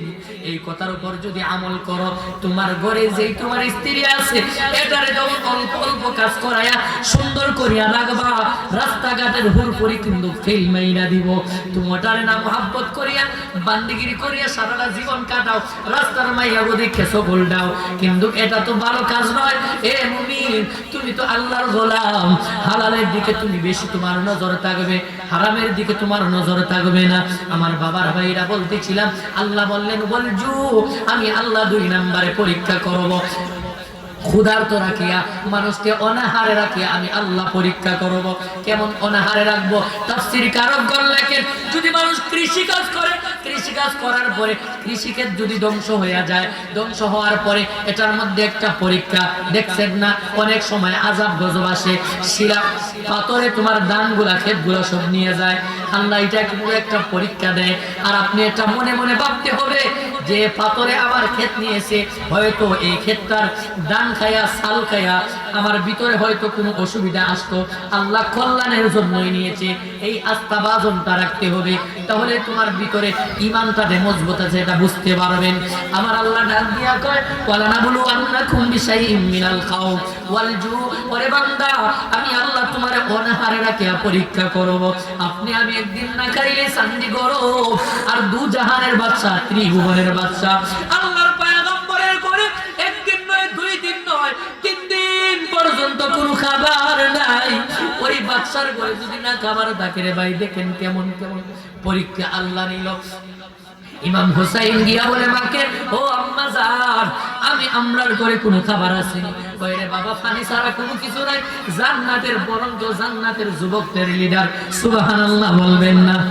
ইমাম হুসাইন গিয়া কয়, আম্মা গো খাবার আছে? কই রে পুত, একদিন নয়, 2 দিন নয়, 3 দিন পর্যন্ত চুলার মধ্যে আগুন জ্বলে না, পানি ছাড়া ঘরের মধ্যে কোনো খাবার নাই। হুসাইন কই, আজকে আমি বাড়ির মধ্যে খাবার চাইবো না, আমার নানার কাছে চলে যাব। এইদিকে আল্লাহর পয়গম্বরের ঘরেও 3 দিন পর্যন্ত খাবার নাই। সুবহানাল্লাহ। ইমাম হুসাইন যখন নবীর কাছে চলে গেল, আল্লাহর পয়গম্বর মসজিদের নববীর বাইরে হাঁটাহাঁটি করতেছেন। গিয়া যখন দেখলেন আল্লাহর নবী এই মসজিদের নববীর মধ্যে হাঁটাহাঁটি করতেছেন, ইমাম হুসাইন কয়, আজকে আমি আমার নানার কাছে চাইবো না, আজকে আমার নানার কাছে একজন লোক আসে। কি কোনজন লোক? যে ওহী নিয়ে আসে আল্লাহর পক্ষ থেকে জিবরাইল, আল্লাহর পক্ষ থেকে জিবরাইল যে নবীর কাছে আসে। একজন সাহাবী দাহিয়াতুল কালবিল সুরত দরিয়া আল্লাহর পয়গম্বরের কাছে সব সময় ওহী নিয়ে আসে, ওই লোকটাকে ধরবো। এই কালক্রমে এদিন গিয়া হুসাইন গিয়া দেখে আল্লাহর নবীর কাছে ওই সাহাবীটা আসে উপস্থিত হয়ে গেছে। সুবহানাল্লাহ। উনি কিন্তু দুনিয়ার কোন সাহাবী নয়, উনি সাহাবীর আকৃতি ধরেছে। উনি হলেন জিবরাইল আলাইহিস সালাতু ওয়াস সালাম।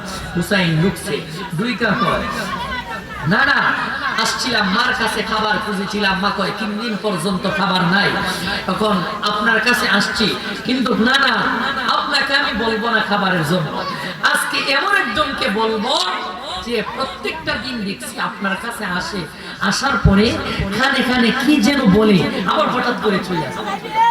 আজকে ওই লোকটাকে আমি ধরবো, উনি আজকে আমার খাবার দিতে হবে। সুবহানাল্লাহ। ওই লোক কিন্তু উপস্থিত, জিবরাইল উপস্থিত, ওহী নিয়ে আসছে। জিবরাইল একদিকে বসা, আল্লাহ রাসূল একদিকে বসা। আল্লাহ রাসূল চিন্তায় ভুলে গেছে, জিবরাইল যে আইছে ফেরেশতা, এরা তো খালি হইছে না, আর এরা খালি কিতা ছিনে না, কিভাবে খাইতে হবে তাও জানে না, এমন বেশাবাদ হুসাইনে ফালাইছে। এখন তো আমি তারে কোনো কিছু কইতেও পারি না, আমি তারে পরিচয় দিতে পারি না, কি করব, কি মুশকিলও পড়ে গেছে। জিবরাইল এইদিকে পেরেশানি পড়ে গেছে, আইলাম ওহী নিয়া, এখন তো বড় একটা মহা বিপদে পড়ে গেছি। কারণ আল্লাহ যারে জান্নাতের যুবকদের লিডার বানাইবো, ওই হুসাইন যদি আমাকে প্রশ্ন করে, আমি জিবরাইল যদি কোনো কিছু না দিতে পারি, তাহলে এর চেয়ে আর বেশি শরমের কোনো কিছু নাই। এখন হুসাইন সামনে আস্তে আস্তে আগাইতেছে, গিয়া ফুলের মধ্যে বসিয়া গার বরাবর এইভাবে হাত দিয়া ধরছে, দইরা কয়, আজকে আমার নানার কাছে দেখছি প্রত্যেকদিন আসেন, আসার পরে খানে খানে কি বলেন আবার চলে যান, আজকে কিন্তু ছাড়বো না, আমার ঘরে কোনো খাবার নাই, আসছিলাম নানার কাছে, পাইছি আপনারে, আজকে আপনি আমার খাবার দিয়া যাইতে হইব। সুবহানাল্লাহ। জিবরাইল চিন্তায় হইয়া গেছে, রাসূল তো জিবরাইলের সাথে ইশারা করতেছে, কিন্তু কাজ তো হইতেছে না। আমার আল্লাহ ডাক দিয়া কয়, হে জিবরাইল, চিন্তার কোনো কারণ নাই, আটটা বাড়া হাত বাড়ায় জান্নাত থেকে আঙ্গুর নিয়ে পকেটে রেখে দে। সুবহানাল্লাহ। জিবরাইল বাড়াইছে, জান্নাত থেকে আল্লাহ আঙ্গুর দিছে। কি দিছে? আঙ্গুর পকেটের মধ্যে রাখছে। উসলুক ইয়াদা, পকেটের মধ্যে যখন আঙ্গুর রাখছে, রাখার পরে হুসাইনে হাতটা ঢুকানোর আগে আল্লাহ জান্নাতের আঙ্গুর এই পকেটের মধ্যে দিয়া দিছে। আস্তে আস্তে হুসাইনে হাত ঢুকায়, রাসূল চিন্তায় হইয়া গেছে কি জিবরাইল পকেটে টাইপ করতে, আরে জিবরাইল তো কোনো কিছু খায় না, আইবো জিনিস কই থেকে, কিন্তু খাবারের জন্য হাত ঢুকায় ঢুকাইতেছে, টাকা পয়সা তো কোনো স্থায়িত্বই নাই, আর জিবরাইলে তুই তার দরকার কোনো নাই। আল্লাহ রাসূল এদিকে চিন্তায় পড়ে গেছেন, জিবরাইলের মনে আবার হাসি আসছে, জিবরাইলকে মুস্কি হাসি দিছে। আল্লাহ রাসূল ভাবলেন হয়তো কোনো রহস্য আছে, আল্লাহর পক্ষ থেকে আসছে। যেই মুহূর্তে হুসাইন হাত ঢুকাইল পকেটের মধ্যে, ঢুকানোর পরেও হাতটা যখন আবার বাহির করলো, দেখলো অতটুক আঙ্গুর এসে গেছে। সুবহানাল্লাহ। আল্লাহ রাসূল জিবরাইল ইশারা করে হুসাইনে ডাক দেবে, না না, ইশারা করলে কাজ হবে না, আরে ইশারা করলে কাজ হবে না। ইসলাম পেয়েছি, না না, এখন হইল নিয়ম যে মেহমান আসে আগে তারে খাবা, মানে তারে খানি দেওয়া আগে হলো নিয়ম। তো আপনার বাড়িতে মেহমান আসে, আপনি খাওয়ানোর আগে মেহমানকে খাওয়া, ওইগুলো কি রাসূলের সুন্নাত, এটা আদর্শ। তখন কয় বাদাবাদি শুরু হোক, যেহেতু আঙ্গুর খাইছি, আঙ্গুর যখন পাইছি তখন বাদাবাদি শুরু হোক। আল্লাহ রাসূলের কাছে নিয়ে আঙ্গুরটা দিছে, জিবরাইলের কাছে আঙ্গুর, আল্লাহ রাসূলের কাছে আঙ্গুর, হাসাইনের কাছে আঙ্গুর। দুইটা যখন খাইবো, এর আগে থেকে আল্লাহ রাসূল দিতে দিয়েছে, বলো না তুমি কি জানো না আগে মেহমানকে খাওয়াইতে হয়, তারপর নিজে খাইতে হয়। আল্লাহ চিন্তায় পড়ে গেছে, কইতেও পারে না যে জিবরাইল খাইবো কিনবে। এরে হুসাইন জিবরাইলের দিছত দিই শুকরিয়া, হুসাইনে জিবরাইলে তো আর খাইতে পারতো না, এজন্য তো আমি আগে খাইতেছি, কারণ আমি তো জানি আগে মেহমানকে খাওয়াইতে হয় তারপরে নিজে খাইতে হয়।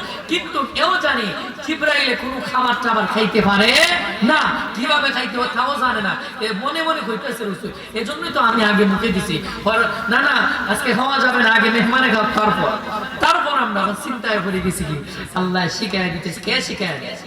আল্লাহ। মুহাব্বত আল্লাহ করছেন হাসাইন হুসাইন রে, রাসূল রে কি করছে, কেমন মুহাব্বত করছে দেখছেন নি? এটা খানির একটা উদাহরণ দিতে গিয়ে বুঝাইতেছি।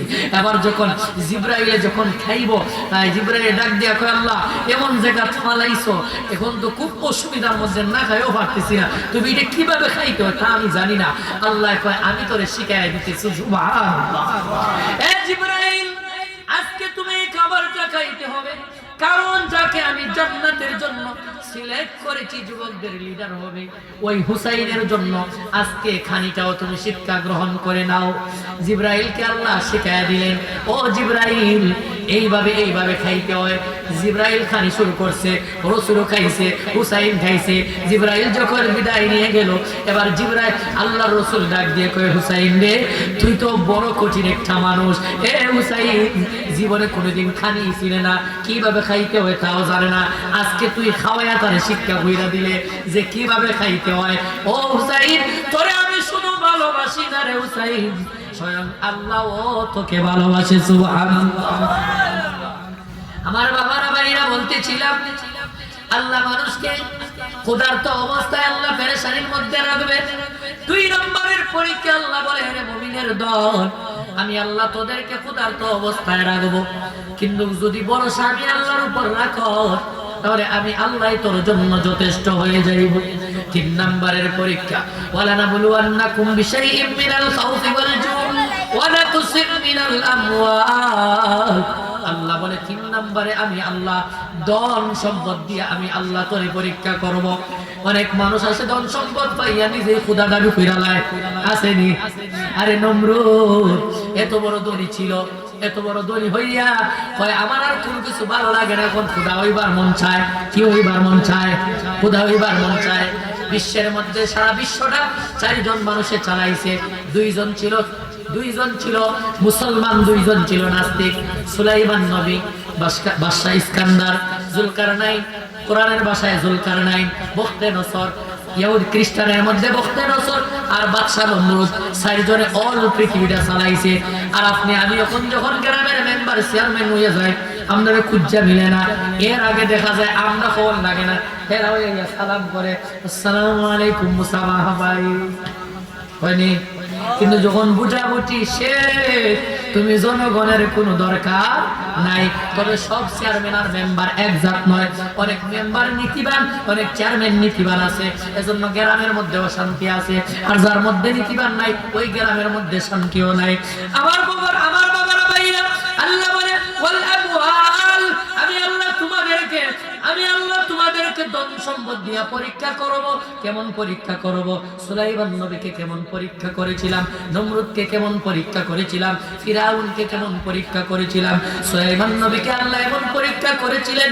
আল্লাহ বলে, সুলাইমান রে, তুই আমার প্রতি খুশি, আমিও খুশি।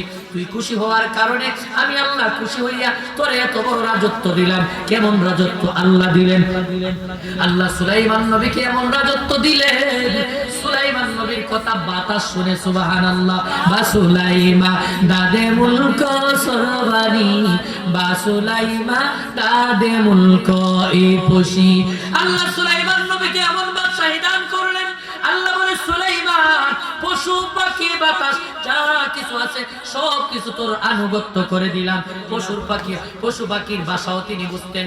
বাতাসকে বলতেন, বাতাস আমাকে অমুক জায়গায় নিয়ে যাও। বাতাসকে বলতে দেরি হইতো, বাতাস সুলাইমান নবীকে গন্তব্যস্থানে পৌঁছাইতে দেরি করতো না। দিয়েছেন কে ক্ষমতা? ভরসা করছে কার উপর? আপনি আমি যদি আল্লাহর উপর ভরসা করি, আল্লাহ আপনারে দিবনি। আর যদি ভরসা না করি তাহলে চিনায় নিব।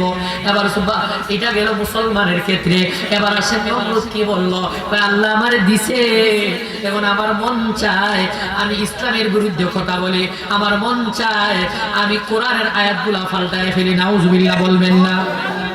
বাংলাদেশও চলতেছে নি কয় কোরআনের 26টা জিহাদের আয়াত মুছিয়া ফেলতো। আমরা বলতে চাই ঈমান থাকবে, আমরা থাকবো, আমার নবীর আদর্শ থাকবে। যদি ঈমানের জন্য জান দিতেও আমরা, যদি ঈমানের জন্য আমাদের জান চলে যায়, তবু আমরা জান দিতে রাজি ইনশাআল্লাহ।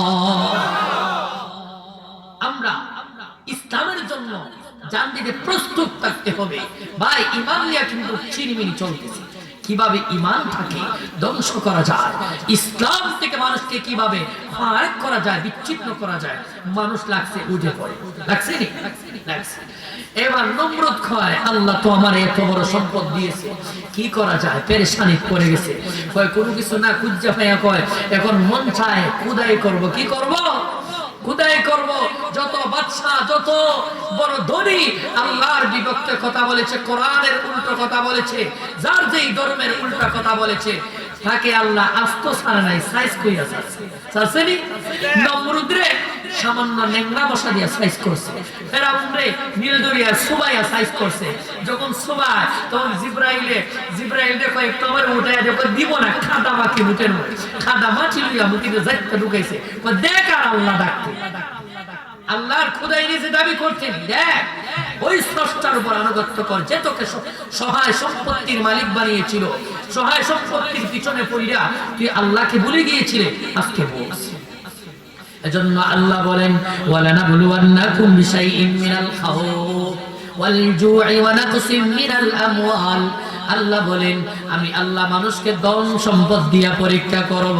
তুমি চেয়ারম্যান হয়েছ, চেয়ারম্যানের মতন তুমি তোমার জনগণকে দেখবা। মেম্বার হয়েছ, তোমার জনগণকে তুমি মেম্বারের মতন দেখবা। এক মেম্বারের আগে, মেম্বুটের আগে এক ওয়াদা, এরপরে আরেক ওয়াদা, এটা চলবে না। আমার নবী বলেন, ও মায়ের নবীর উম্মতের দল, আদর্শটারে তোমরা বজায় রাখো, বজায় রাখো। তোমাদেরকে আল্লাহ সম্পদ দিয়েছেন, আল্লাহ দিয়েছেন, আবার নিতেও পারেন, এটা আল্লাহর ইচ্ছা। আন্নাল কুওয়াতা লিল্লাহি জামিআ, সমস্ত ক্ষমতার অধিকারী একমাত্র আমার আল্লাহ। আল্লাহ বলে, বান্দা, আমি আল্লাহ যদি দরিয়া তো সহজে ছাড়ব না। ওরে বান্দা, তোরে আমি আল্লাহ সুযোগ দিয়েছি, সুযোগটাকে কাজে লাগা, লাগাইলে তুই সাকসেসফুল হইতে পারবে। তাহলে ভাই, ধন সম্পদ পাওয়ার পরে আল্লাহর উপর আস্থা বাজন রাখতে হবে, আল্লাহর উপর ভরসা রাখতে হবে। যেই ধন আল্লাহ দিয়েছে, এই ধন আল্লাহই নিতে পারে, এটা আল্লাহর ইচ্ছা। আল্লাহ বলে, ওয়ানাকসিম মিনাল আমওয়াল ওয়াল আনফুসি ওয়াত তামারাত। 4 নম্বরে আল্লাহ বলে, বান্দা, আমি আল্লাহ তোমার ফসলাদিকে ধ্বংস করিয়া পরীক্ষা করব, তোমার দানকে ধ্বংস করব, তোমার ফুসাচাকে ধ্বংস করব, তোমার জমি জামা আমি আল্লাহ ধ্বংস করব, ধ্বংস করিয়া পরীক্ষা করব, দেখব তুমি আমার উপর কতটুকু আস্থাভাজন আছো। আল্লাহর নবীকে আল্লাহ জানিয়ে দিলেন, ওগো নবীজি, আপনি আপনার উম্মতদেরকে জানায় দেন, অবাশির সাবিরিন, ধৈর্যশীলদেরকে জানায় দেন গো, যারা ধৈর্য ধরবে, যারা ধৈর্য ধরবে আর এটা বলবে ক্বালু ইন্না লিল্লাহি ওয়া ইন্না ইলাইহি রাজিউন, আমি তো নিজেই আল্লাহর, আর ছয় সম্পত্তি তো আল্লাহর, আল্লাহর জন্যই সব, আল্লাহর উপর ভরসা সব। ওয়া মাইয়া তাওয়াক্কাল আলাল্লাহ, আল্লাহর উপর ভরসাই করে আল্লাহ ডাক দিয়া বলে ওরে বান্দা ফাহুয়া হাসবু, তুমি আমি আল্লাহর উপর ভরসা করেছো, আমি আল্লাহই তোমার জন্য যথেষ্ট। চার নম্বরে আল্লাহ পরীক্ষা করবেন তোমার সহায় সম্পত্তি, তোমার ফসল আদিকে ধ্বংস করিয়া, এর মুমিনের দল, এগুলার উপর অটল অবিচল থাকতে হবে, ধৈর্য ধারণ করতে হবে। আজকের এই মাহফিল, আজকের এই আয়োজন ছিলেন কিন্তু উনি নাই, ওই কবরস্থানে শায়িত হয়ে গেছে। আমি থাকবো, থাকবো নি, আপনি থাকবেন নি, থাকবেন না। আমি ওই কবরের যাত্রী, আপনি ওই কবরের যাত্রী। কিসের অহংকার, কিসের বাহাদুরি? এ ভাই, তোমার বাবা চলে গেল, মা চলে গেল, তুমিও চলে যাইবারে ভাই।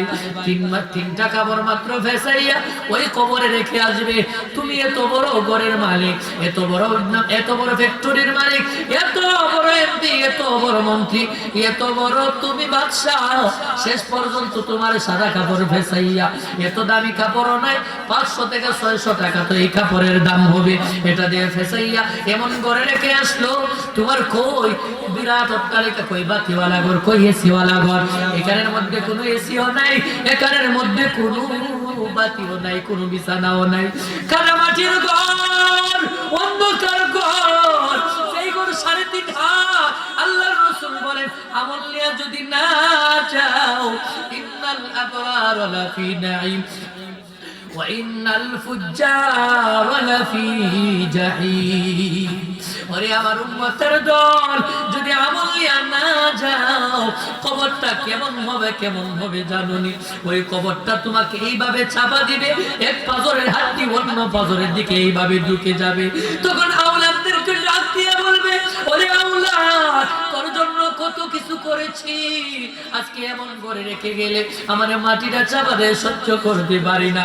এক পাজরের হাতটি অন্য পাজরে এইভাবে ঢুকে যাবে গো, কেউ তোমাকে দেখতে যাইবে না, দেখতে যাইবে না। তখন তুমি বুঝবা হায় রে, দুনিয়ার মধ্যে আমি কি করেছিলাম, কি করেছিলাম। এজন্য রে বাবা আমি বলি, চিন্তা করো রে মন, কই যাইবারে, চিন্তা করো রে মন, কই যাইবারে। যে ঘরে নাই আলো বাতি, যে ঘরে নাহি বিছানা, যে ঘরে নাই আলো বাতি, যে ঘরে নাই বিছানা, কেমনে তুমি তাকবে সেটাই একবার ভাবলা না রে মন। চিন্তা করো রে মন, কই যাইবারে, চিন্তা করো রে মন, কই যাইবারে। ওই কবরটা যখন তোমার জন্য অন্ধকার হয়ে যাবে, তখন তুমি বুঝবা দুনিয়ার জমিনে আমি কি করেছিলাম। ও মুরব্বি বাবা, একটু চিন্তা করো, অপরদার আড়ালের মা গো, একটু চিন্তা করো রে মা। আমি একটা মায়ের সন্তান, আমি তোমাদেরকে বলে যাই রে মা, জীবনে কত কিছু গুনাহ করেছো, বেপরদায় চলেছো রে মা, হালাল হারাম চিনো নাই, হালাল হারাম চিনিয়া চলো, তাহলে কবরটা তোমার জন্য জান্নাতের বাগান হয়ে যাবে। আল্লাহ কোরআনে ডাক দিয়া বলে নবী গো, তাদেরকে আপনি জানায় দেন ওয়া ইন্নাল ফুজ্জার লাফি জাহিম, ওই কবরটা এমন ঘর কাউকে চিনবে না, চিনবে না। আম্মা জান আয়েশা সিদ্দিকা রাদিয়াল্লাহু আনহা বলেন ওগো নবীজি, আমি তো আপনাকে অনেক মুহাব্বত করি, আমি তো আপনাকে অনেক ভালোবাসি। আম্মা জান ফাতিমাতুজ জোহরা রাদিয়াল্লাহু আনহা যখন পৃথিবীর জমিন থেকে চলে যাবেন, হাসাইন হুসাইনকে ডেকে ডেকে বলেন ওরে হাসাইন, ওরে হুসাইন, তোমরা কোনো চিন্তা করিও না, তোমরা সুন্দরভাবে দুনিয়ার জমিনে চলাফেরা করিও। আম্মা হযরত আলী কাররামাল্লাহ শের খুদা আলীকে ডেকে ডেকে এনে বললেন ও আমার স্বামী গো, আমি মনে আর বেশি দিন বাঁচবো না, তবে আপনার কাছে একটা অনুরোধ, আপনার ঘরে আসার পরে আমি আপনাকে অনেক কষ্ট দিয়েছি, আপনাকে অনেক নির্যাতন করেছি, আপনার অনেক কথার বরখেলাপ করেছি, নবীর মেয়ে এগুলা কিন্তু করেন নাই, তবুও কিন্তু চাইছেন, স্বামীর কাছে মাফ চাইছেন। ও মা, গভীর মনোযোগ দিয়া শুনেন, কেমন ভাবে চলবেন, কেমন ভাবে জিন্দেগিটা চালাইবেন। আম্মাজান ফাতিমার কোনো দোষ নাই, আলী কিন্তু ছিলেন গরিব, আম্মাজান ফাতিমাকে এত খেদমত করতে পারেন নাই, কিন্তু তবু উল্টা আম্মাজান ফাতিমা আলীর কাছে ক্ষমা চায়। আলী ডাক দিয়া কয়, ও ফাতেমা, আমি আলীর কোনো কিছুই ছিল না, একটা ঘরও ছিল না, তোমার আব্বু অন্যের কাছ থেকে আমার জুগায়া ঘর দিছে, আমি তোমার নিয়ে এখানে থাকি, তোমার বিবাহের মাধ্যমে কোনো কিছু হয় নাই, চামড়ার একটা খেজুর পাতা দিয়ে ফেসানো একটা বালিশ, চামড়ার একটা বিছানা, একটা মাত্র তোমার কলস ছিল, আর কোনো কিছুই ছিল না। দু জাহানের বাদশা নবী কেমন জিন্দেগি কাটাইছে, ওই দু জাহানের বাদশার মেয়ে কেমন জিন্দেগি কাটাইছে, আর আপনি আমার যখন বিয়ে আসে দেখবেন হায় রে কত কিছু বক্স, আরো কত কিছু সাজসজ্জা দিয়া, আর তারা কেমন ভাবে বিবাহ করেছেন দেখেন রে ভাই। ওই বিবাহ এমন সুন্নতি বিবাহ করার কারণেই তো তাদের শান্তি আর শান্তি। জান্নাতের যুবকদের লিডার, জান্নাতের মহিলাদের লিডার এমন তেমনই হওয়া যায়। দুনিয়ার মধ্যে যদি সাজসজ্জা করো, দুনিয়ার জমিনে যদি বিলাসিতা করো, আখিরাতের বিলাসিতার আশা করা যাবে না। আর দুনিয়াতে যদি তুমি কষ্ট করিয়া যাইতে পারো, তোমার জন্য অপেক্ষামান রয়েছে অতি সুন্দর দলার অট্টালিকা। আম্মাজান ফাতিমা ডাক দিয়া কয়, ও আলী, জীবনে কত কষ্ট দিয়েছি আমি, ফাতিমা মনে হয় আর বাঁচবো না। কয় কি হয়েছে? কয় স্বপ্নে দেখেছি আমার আব্বা জান আমারে ডাকে, ফাতেমা রে আয় আমার কাছে আয়, আমি আর একা থাকতে পারি না, তোকে সঙ্গে নিয়ে একটু থাকতে চাই। এই আল্লাহর নবীরা, নবীগণ যা স্বপ্ন দেখেন তা সত্য, ওলিরাও যা স্বপ্ন দেখেন তা সত্য, তাদের সত্য কিন্তু মিথ্যা হয় না। ওই আম্মাজান এই স্বপ্নটা দেখার পরে বুঝে ফেললেন আমি আর বেশি দিন বাঁচবো না, এজন্য আলীর কাছে ক্ষমা চেয়ে নিলেন। আম্মাজান ফাতিমা রাদিয়াল্লাহু আনহা অন্যান্য দিন হাসাইন হুসাইনের সাথে অনেক সুন্দর সুন্দর কথা বলেন, কিন্তু এদিন তো কোনো কথা বলেন না। আম্মাজান ফাতিমা কাঁদে আর বলে, হাসাইন রে, হুসাইন রে, তোরা ভালো করিয়া দুনিয়ার জমিনে চলাফেরা করিস, এ কথাই বলে, আর কোনো কথা বলে না। এবার হুসাইন হাসাইন কয়, কারণটা কি বুঝলাম না। আম্মাজান তো আমাদেরকে রহস্যটা বলবে না, কি করা যায়? দৌড়াইয়া আল্লাহর রাসূলের রওজার সামনে চলে গেল। আসসালামু আলাইকুম ইয়া রাসূলুল্লাহ। জি, আজকে আমাদের মায়ের বাসার সাথে মুখের বাসার সাথে কোনো কিছু মিল পাই না। ও নানা জান, বলো না কেন আমার আম্মু জান আজকে এমন আচরণ করতেছে? আল্লাহর রাসূল রওজা থেকে ডাক দিয়া কয়, হাসাইন রে, হুসাইন রে, তোদের মার চেহারার দিকে গিয়া তাকায়া থাক, আজকেই তোদের জন্য শেষ দেখা হবে, আর কোনোদিন দেখতে পারবে না। এবার আম্মা জান আয়েশা ফাতিমার কাছে আসিয়া দুইটা চোখের পানি ছেড়ে দিয়া কান্না শুরু করে, ও আম্মা, আমরা সাইরা তুমি সইলা যাইবা, আমরা আজকেই তোমাকে দেখতে পাইবো, না না জান আমাদেরকে বলে দিয়েছে আর তোমাকে আমরা দেখতে পাইবো না। ওই আম্মা জান ফাতিমা ইন্তেকাল যখন করলেন, করার পরে আমার আম্মা জান ফাতিমা একটা নসিহত করে গেলেন, ও আমার প্রাণের স্বামী আলী, আমি যখন মারা যাব, মারা যাওয়ার পরে রাত্রে আমাকে দাফন করিও। আলী বলেন, কেন গো, তুমি তো নবীর মেয়ে, সকলকে জানায়া তোমার আমি দাফন করব, তুমি দু জাহানের বাদশার মেয়ে, তোমার গোপনে কেন দাফন করব? আম্মা জান ফাতিমা বলে, ওরে আলী, কেন বলছি জানোনি? আমারে যদি প্রকাশ্যভাবে তুমি দাফন করো, তাহলে মানুষ আমাকে দেখিয়া বলবে নবীর মেয়ে এতটুক লম্বা ছিল, নবীর মেয়ে এতটুক সুটাম দেহের অধিকারী ছিল, তাহলে আমার পর্দার বরখেলাপ হয়ে যাবে। আল্লাহু আকবার। ও আলী, আমার বাবা এমন বাবা, এমন বাবার সন্তান আমি, আমাকে নিয়ে মানুষ এমন সমালোচনা করবে এটা আমি চাই না। রাত্রিবেলা অন্ধকারে আপনি দাফন কইলেন মানুষ ছাড়া, আমার দুটা ছেলে এবং আপনি যারাই পারেন আমাকে রাত্রিবেলা আপনি দাফন কইলেন, একটা ওয়াদা দিয়ে গেলেন। আমার বাজান ভাইরা, আম্মাজান ফাতিমা চলে গেলেন, যাওয়ার পরে দেখা যায় খাটিয়া বহনের জন্য মানুষ লাগে কয়জন?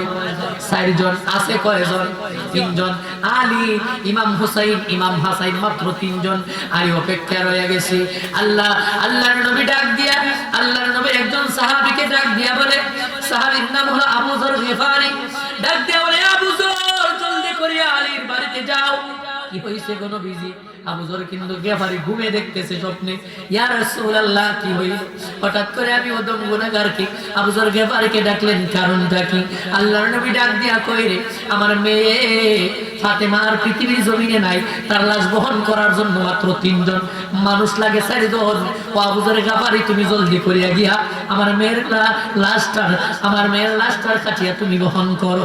আবু যর গেফারি দৌড়াইয়া ফাতেমার বাড়ির সামনে আসলেন, আলীকে সালাম দিলেন, বললেন চলো আমরা এবার ফাতেমাকে গুরুস্থানে নিয়ে যাই।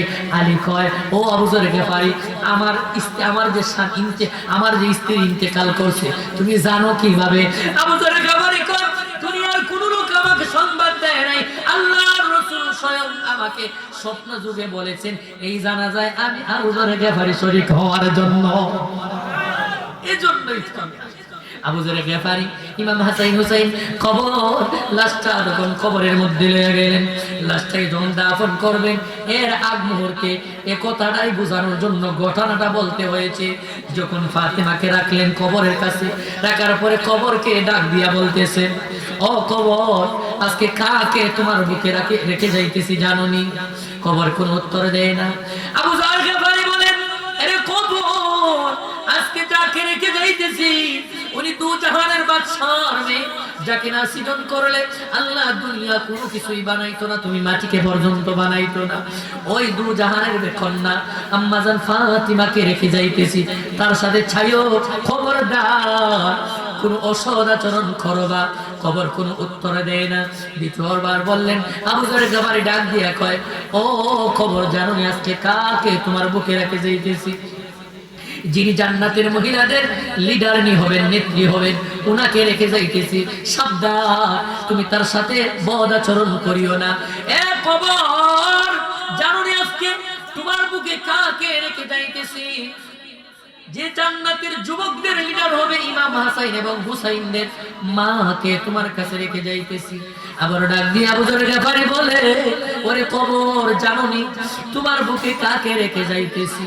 শেরে খুদা আলী, যাকে আল্লাহর রাসূল নিজে সিলেক্ট করিয়া বিবাহ দিয়েছে, ওই আলীকে, ওই আলীর প্রিয়তম সহধর্মিনী তোমাকে কাছে রেখে যাইতেছি।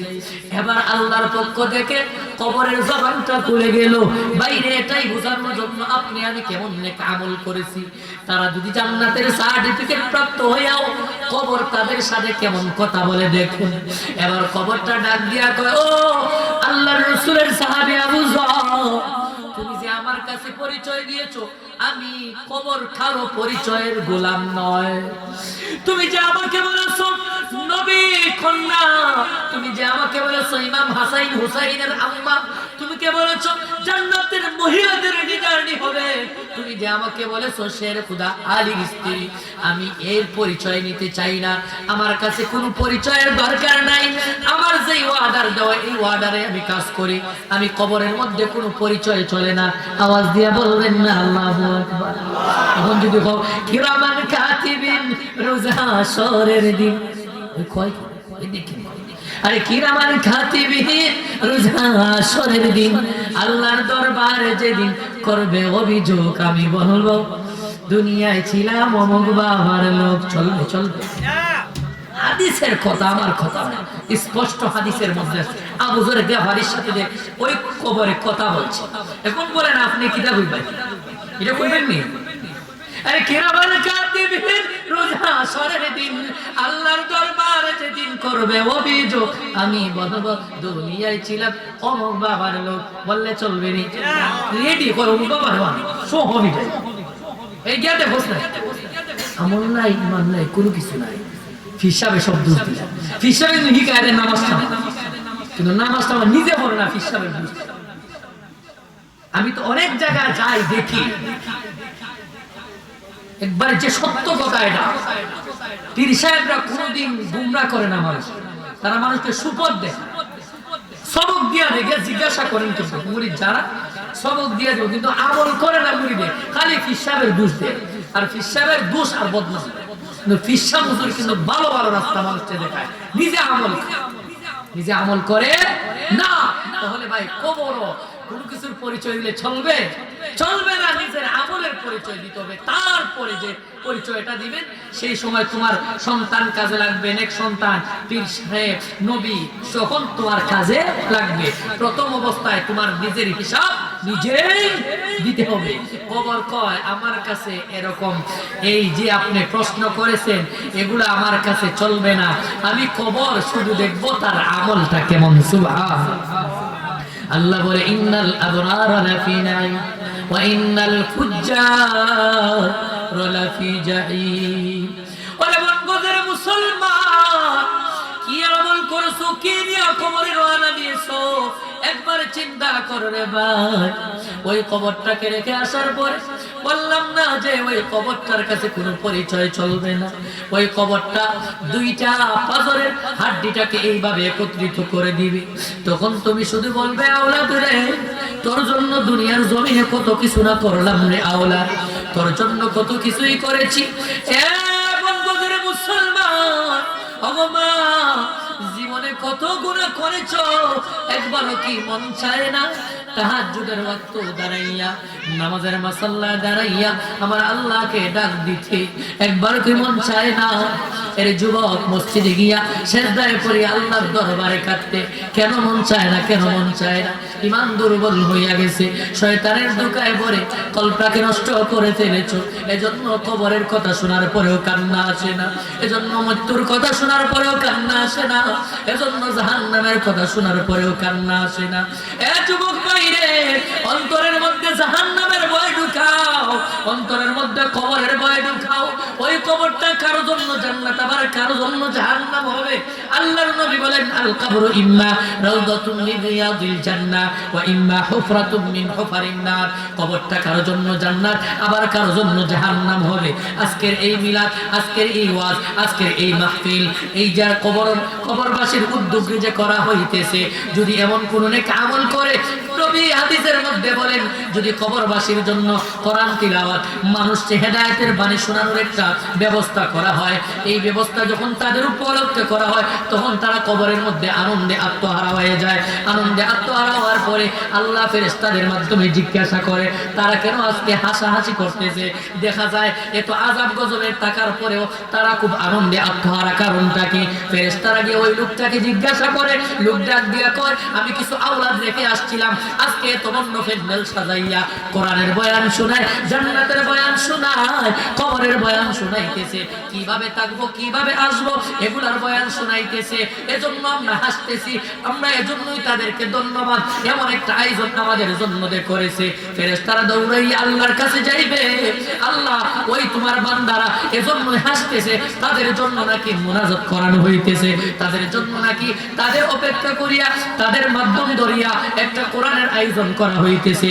আল্লাহ ডাক দিয়া কয় ও ফেরেশতা, আমি আল্লাহ যত বড়, আমার রহমত এর চাইতে আরো দ্বিগুণ বড়, তুই আমার বান্দাকে জানায় দে, জানায় দে আজকের এই মুনাজাত, আজকের এই দোয়া, আজকের এই কোরআন খতম, আজকের এই মাহফিলকে উসিলা যেহেতু দিয়েছে, আমি আল্লাহর অতি মহব্বত লেগেছে, এজন্য আমি আল্লাহ তার কবরটাকে জান্নাতের বাগান বানিয়ে দিলাম। ওরে বন্ধুরা, কার মুসলমান, আপনি আমি কয়দিন থাকবো, কয়দিন আছি আমরা কিন্তু জানি না। আমাদের পাশে দেখেন কবরস্থান, কত মা, কত বোন, কত ভাই এই কবরস্থানে শায়িত হয়ে গেছে। এর যুবক, তোমার মতন যুবক চলে গেল, তোমার সাথী ভাই চলে গেল, আমার পিসাব, আমার বাবা, আমার মা, আমার দাদা দাদি চলে গেল, আমি যে থাকবো তার কোনো গ্যারান্টি নাই। ও যুবক, কি নিয়ে যাইতেছো? একবার চিন্তা করো তোমার আমল নামায় কি আছে, একবার রাত্রিবেলা ঘুমায় চিন্তা করো তোমার আমল নামায় কি আছে, তুমি কি আমল করেছো, জীবনে কয় ওয়াক্ত নামাজ কাজা দিয়েছো, জীবনে কয় ওয়াক্ত নামাজ জামাতের সাথে পড়েছো, জীবনে কয় ওয়াক্ত নামাজ বন্দে হাওরের মধ্যে আদায় করেছো, একবার চিন্তা করিয়া নিজের হিসাবটা নিজে মিলাও, তখনই তুমি পেয়ে যাইবা আসল রহস্য। এজন্য রে ভাই, চিরজীবন থাকবো না, আমিও থাকবো না, আমি যদি ভালো হইয়া যাইতে পারি, যাওয়ার পরে মানুষ আমার জন্য চিন্তা করবে। এজন্য কবি বলে এমন জীবন তুমি করিও গঠন, মরিলে মরিলে হাসিবে তুমি কাঁদিবে ভুবন। এমন জীবন তুমি করিও না গঠন, মরিলে কাঁদিবে তুমি হাসিবে ভুবন।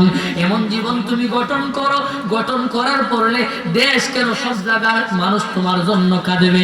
আর এমন জীবন গঠন করিও না, তুমি মরার পরে বলবে আল্লাহ তারে যে তুমি টাকা ফালাইছো, তারে যে তুমি নিছো, আল্লাহ এমন মানুষ থাকার কারণে দুনিয়াতে আমরা চলতে ফিরতে পারি নাই। এজন্য আমি হাত দিয়ে বলে চাই রে ভাই, আমি বলে যাই জীবনে অনেক গুনাহ করেছো, তওবা করে নাও। এ ভাই রে,